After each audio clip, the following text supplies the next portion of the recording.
il faut des grâces différentes pour subir la persécution occidentale, disons, que pour subir la persécution orientale, disons encore très sommairement. Il faut des grâces différentes, mais peut-être qu'il ne faut pas des grâces moins extraordinaires. Je vous dis deux mots de cette affaire-là quand même, parce que c'était dans ma tête avant que je commence la récollection, et je ne voudrais pas complètement l'abandonner, et que d'autre part il y a un lien entre cette béatitude de la persécution et le mystère de la charité, bien entendu. Alors je vous dis un mot là-dessus.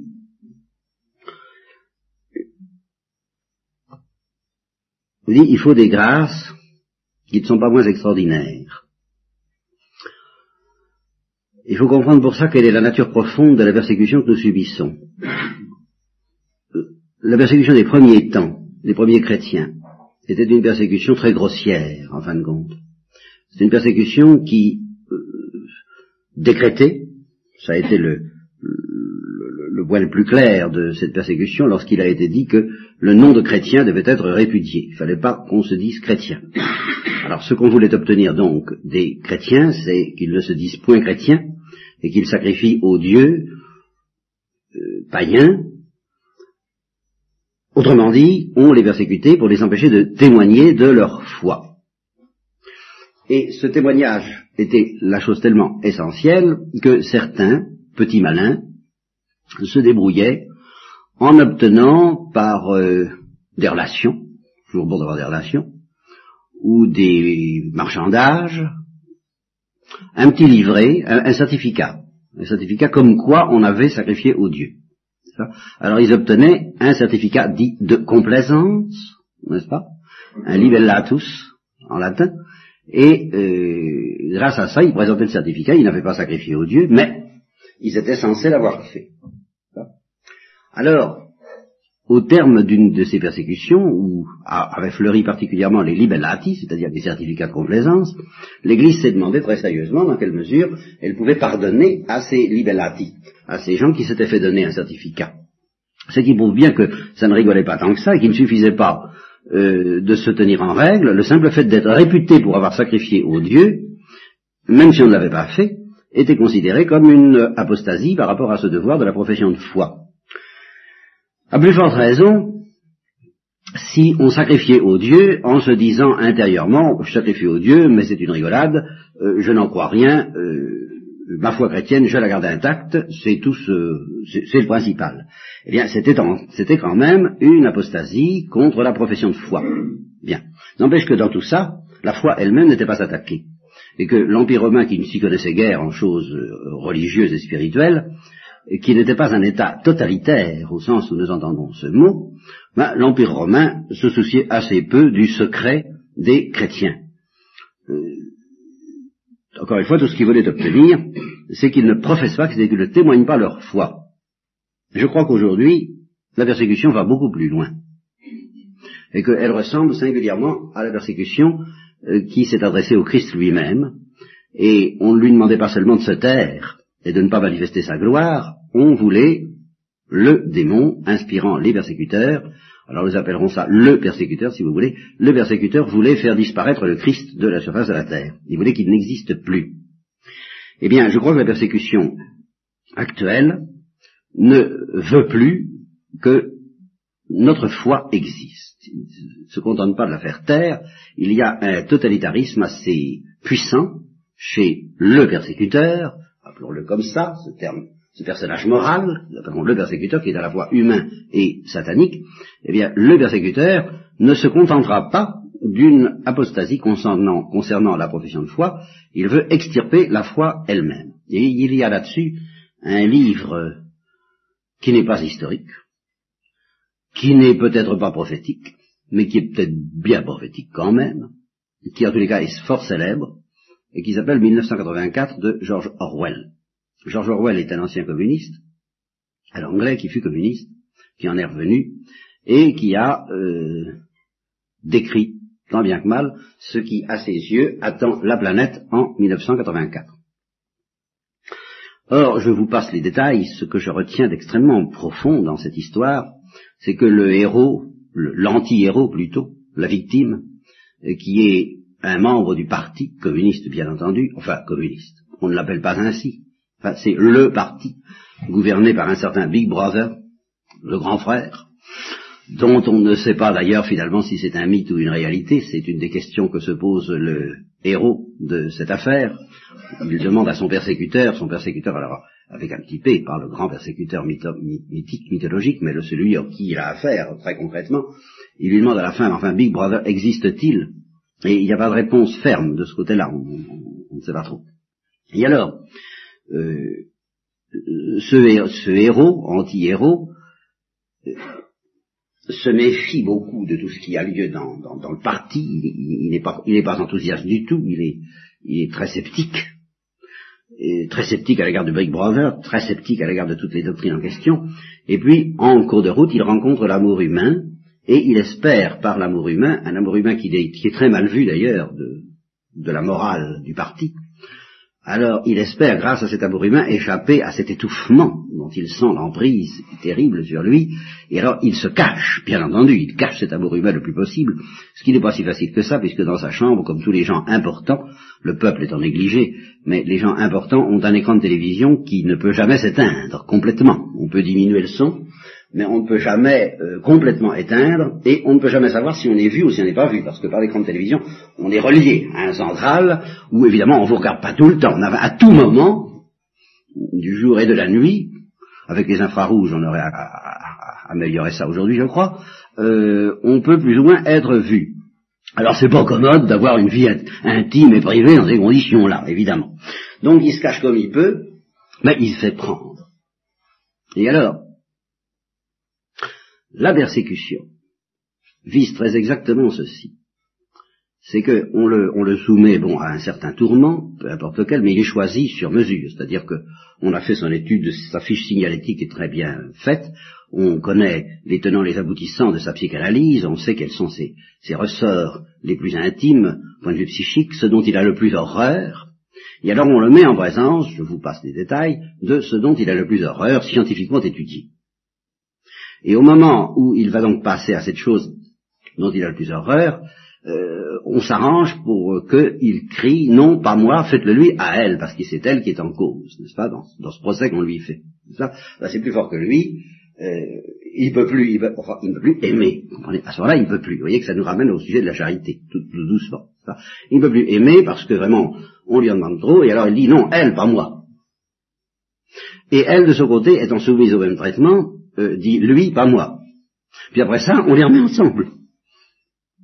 Alors, il ne croit plus à l'amour humain. Voyez-vous, on a réussi, la persécution n'a pas seulement réussi à obtenir qu'il s'incline, qu'il se renonce, qu'il soit séparé, qu'il renonce l'un à l'autre, n'est-ce pas? Non, la persécution a réussi à obtenir qu'il ne croit plus à leur amour. Oui. Alors, ce n'est qu'une phase, la phase ultime étant que finalement, ça paraît un peu prestidigitation comme je vous le dis, mais si vous lisiez le livre, vous verrez que ça n'est pas tellement prestidigitation que ça. Alors finalement, à la suite d'une poursuite de ce lavage de cerveau, eh bien, c'est les dernières paroles du livre, il aime Big Brother, sans savoir s'il existe d'ailleurs, mais après tout, est-ce qu'on ne demande pas quelquefois d'aimer Dieu, sans savoir même s'il existe? C'est un petit peu une imitation très réussie de la foi chrétienne. Eh bien, je pense que les persécuteurs officiels, orientaux, ceux qui emploient toutes sortes de méthodes totalitaires d'oppression et de police, ne se contentent plus d'obtenir des aveux plus ou moins simulés, non, ils veulent vraiment tuer chez leurs pupilles, leurs sujets, ils veulent vraiment tuer la foi dans les valeurs auxquelles ils croient. Si ce sont des intellectuels, ce sont des valeurs démocratiques, si vous voulez. Si ce sont des chrétiens, eh bien c'est la foi tout court. Bon. Alors, ça nous paraît, quand on nous raconte ça, si j'insistais là-dessus, je pourrais insister là-dessus, à partir de 1944, et vous donner une vision de cauchemar, n'est-ce pas, d'une persécution qui, vraiment, a le mauvais goût, non seulement de vouloir qu'on renie de bouche le Christ et la foi, mais qui entend bien, ça ne lui suffit pas. Elle veut vérifier que vous avez vraiment perdu la foi. Et elle ne vous laissera pas tranquille sur de simples paroles disant, bah oui, c'est vrai, vous avez raison, je suis un mauvais serviteur du peuple, j'ai trahi. Oui, ça ne suffira pas. Il veut vérifier que vous êtes vraiment convaincu. C'est ça l'affaire. Il suffit pas de leur lancer des mots comme ça en disant mais oui d'accord. Non, ils vous feront passer par toutes sortes de tests par lesquels ils vérifieront que vous croyez vraiment à leur salade. Hein, sinon, ils vous laisseront pas tranquille tant que vous ferez mine d'y croire, mais que vous n'y croirez pas vraiment. Ça paraît abominable. Ça paraît abominable, mais quand on regarde ce qui se passe en Occident, on est tenté de dire aux persécuteurs orientaux, mais vous donnez donc pas tant de mal, ils réussissent beaucoup mieux dans le même sens du côté de l'Occident, avec des moyens beaucoup plus aimables. À savoir, à nous faire perdre la foi. Alors d'une autre façon, en nous invitant à témoigner de notre foi, mais ce n'est plus la vraie. Alors on témoigne, ça pour témoigner on témoigne, mais ce n'est plus la vraie. Alors comment faire face à cette situation? D'abord comment ne pas perdre la foi, et puis comment adopter une attitude qui nous permet, face à cette situation qui est une situation de persécution, une persécution qui ne fait pas appel à la peur et aux nerfs et à l'angoisse psychique, physique, mais à d'autres procédés qui, pour être moins spectaculaires, à mon avis, sont beaucoup plus efficaces si on comprend que le but, justement, à partir du moment où le persécuteur accepte de sauver les apparences, il obtiendra beaucoup plus facilement la réalité. À partir du moment où il vous dit, mais soyez chrétien, loin d'attaquer le nom de chrétien, je le respecte, je vous encourage à le proclamer très fort, et j'encourage vos liturgies, tout à fait d'accord, n'est-ce pas? L'essentiel, c'est que, c'est qu'on soit libre et que vous compreniez que tout de même le monde bouge et que votre foi doit être une foi moderne, une foi dynamique, une foi ouverte, une foi conquérante, une foi, etc. Et moyennant quoi, eh bien, cette foi qui restera très triomphaliste, sur un autre mode que celui d'autrefois, risque de ne plus être la vraie foi. Eh bien, face à cela, dont je vous en reparlerai, ce n'est qu'une toute petite remarque comme ça en passant, il faut garder la foi, bien sûr, ça j'essaie de vous y aider. Il faut aussi avoir une certaine attitude qui nous permettra de connaître la béatitude de la persécution. Et non pas seulement la résistance à la persécution. Il ne suffit pas de résister à la persécution. Le comble de cette perfidie de la persécution, c'est que si le persécuteur obtient que le persécuté résiste purement et simplement, il a encore gagné. Parce que il évite que son protégé n'entre dans la béatitude, la 8e béatitude, la plus mystérieuse, la béatitude des persécutés. Eh bien, pour résister à la persécution en entrant dans la béatitude des persécutés, il faut une petite chose qui n'est pas seulement la foi, et qui s'appelle la charité. Et alors vous voyez que nous arrivons en plein à notre sujet, mais maintenant il faut que je vous raconte comment ce sujet de la charité, que je ne pensais pas traiter comme tel, je pensais le traiter sous l'angle de la béatitude des persécutés, comment j'ai été amené à ne pas pouvoir y échapper. C'est que je fais du catéchisme. Vous le savez.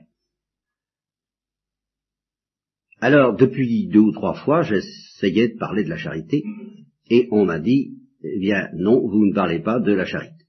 Ah, j'ai dit bon. Alors, écoutez, je croyais pourtant, non.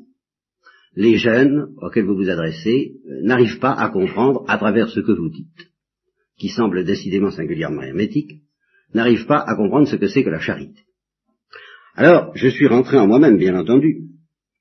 Je me suis dit, mais qu'est-ce qu'il faut faire, qu'est-ce qu'il faut dire, à quoi ça tient? Moi, j'ai l'impression, illusoire sans doute, de parler de la charité depuis 1953, qui est la date de mon arrivée à Nancy. J'en parle plus ou moins, mais enfin j'ai l'impression de ne parler que de cela, mais absolument que de cela, et il paraît que j'en parle pas. Alors il doit y avoir un malentendu. Il va y avoir quelque chose qui tourne là. Il faut probablement qu'il m'est arrivé cette mésaventure je ne sais plus quel est le singe qui projetait des images avec une lanterne magique qui était magnifique, absolument magnifique. Il n'avait oublié qu'une chose, c'est d'allumer la lanterne, sauf qu'on ne sait pas pour quelle cause, mais on ne distinguait pas très bien. Alors, je ne sais pas pour quelle cause, mais il est possible que vous ne distinguiez pas très bien ce que je veux dire, et c'est sans doute de ma faute. Mais alors, je me dis qu'est-ce qu'il faut faire. Rentrant donc en moi-même,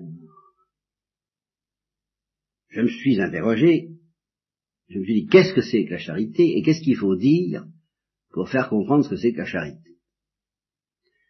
Et je me suis trouvé devant une grande perplexité, parce que je me suis dit, au fait, c'est vrai, il n'y a pas mèche. Au fait, c'est vrai. D'ailleurs, c'est une des choses qui m'ont été approchées, ce qui prouve que malgré tout, je m'orientais déjà dans ce sens-là.